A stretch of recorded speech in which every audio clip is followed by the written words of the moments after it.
लोकसभा चुनाव के पहले चरण का मतदान 19 अप्रैल को हो चुका है और अब 26 अप्रैल को दूसरे चरण के मतदान की तैयारी चल रही है। वहीं सातों चरण के मतदान के बाद 4 जून को चुनावी नतीजे घोषित किए जाएंगे।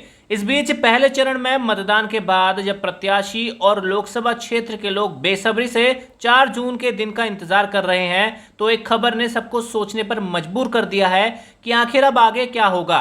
क्या पहले चरण की इस सीट पर मतदान रद्द कर फिर से चुनाव होगा या फिर चुनाव आयोग इस पर 4 जून के बाद नतीजे को देखकर फैसले लेगा। दरअसल हम बात कर रहे हैं पड़ोसी राज्य यूपी की मुरादाबाद लोकसभा सीट की। इस सीट पर पहले चरण में 19 अप्रैल को मतदान हो चुका है, लेकिन शनिवार को इस सीट से भारतीय जनता पार्टी के उम्मीदवार का निधन हो गया है। बीजेपी के उम्मीदवार कुंवर सर्वेश सिंह के निधन से हर कोई सकते में है। मुरादाबाद लोकसभा सीट से बीजेपी प्रत्याशी कुंवर सर्वेश सिंह ने शनिवार शाम को 6:30 बजे दिल्ली एम्स में 71 साल की उम्र में अंतिम सांस ली। कुंवर सर्वेश को बीजेपी की ओर से जब टिकट मिला था वो तभी से अस्पताल में भर्ती थे। कुंवर सर्वेश कैंसर से पीड़ित थे। पीएम मोदी ने भी उनके निधन पर दुख जताया और कहा कि उनका जाना पार्टी के लिए एक अपूरणीय क्षति है। वहीं उत्तराखंड के मुख्यमंत्री पुष्कर सिंह धामी ने भी सर्वेश सिंह के निधन पर दुख जताया है। धामी ने कहा कि पूर्व सांसद और मुरादाबाद से भाजपा के लोकसभा प्रत्याशी श्री कुंवर सर्वेश सिंह जी के आकस्मिक निधन का अत्यंत दुखद एवं पीड़ादायक समाचार प्राप्त हुआ।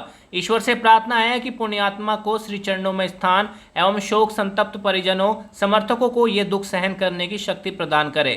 शनिवार को बीजेपी प्रत्याशी कुंवर सर्वेश सिंह के निधन के बाद से सबसे ज्यादा चर्चा इसी बात की चल रही है कि क्या मुरादाबाद लोकसभा सीट पर शुक्रवार को हुआ चुनाव रद्द माना जाएगा।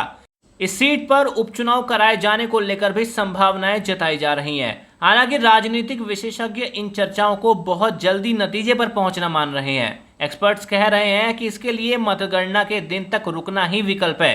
इसके पीछे उनका तर्क यह है कि अभी मुरादाबाद सीट पर सिर्फ वोटिंग ही हुई है। सर्वेश सिंह या किसी अन्य प्रत्याशी की हार या जीत अभी तक तय नहीं है। अगर सर्वेश सिंह की हार हो जाती है तो फिर ये सवाल अपने आप ही समाप्त हो जाएंगे। एक्सपर्ट ये भी बताते हैं कि ये जरूर है कि मतगणना में अगर सर्वेश सिंह जीत जाते हैं तो उपचुनाव की संभावना बनेगी। अगर काउंटिंग डे पर सर्वेश सिंह की हार हो जाती है और कोई दूसरा प्रत्याशी विजेता बनता है तो वही सांसद बनेगा, तब भी उपचुनाव की जरूरत नहीं होगी। इस पूरे मामले में एक ही स्थिति में उपचुनाव संभव है, जब सर्वेश सिंह मतगणना में विजयी घोषित हो जाएं। तब उस स्थिति में वह अपने संसदीय क्षेत्र के लिए मौजूद नहीं रहेंगे, लिहाजा चुनाव रद्द किया जाएगा और मुरादाबाद लोकसभा सीट पर फिर से चुनाव होंगे।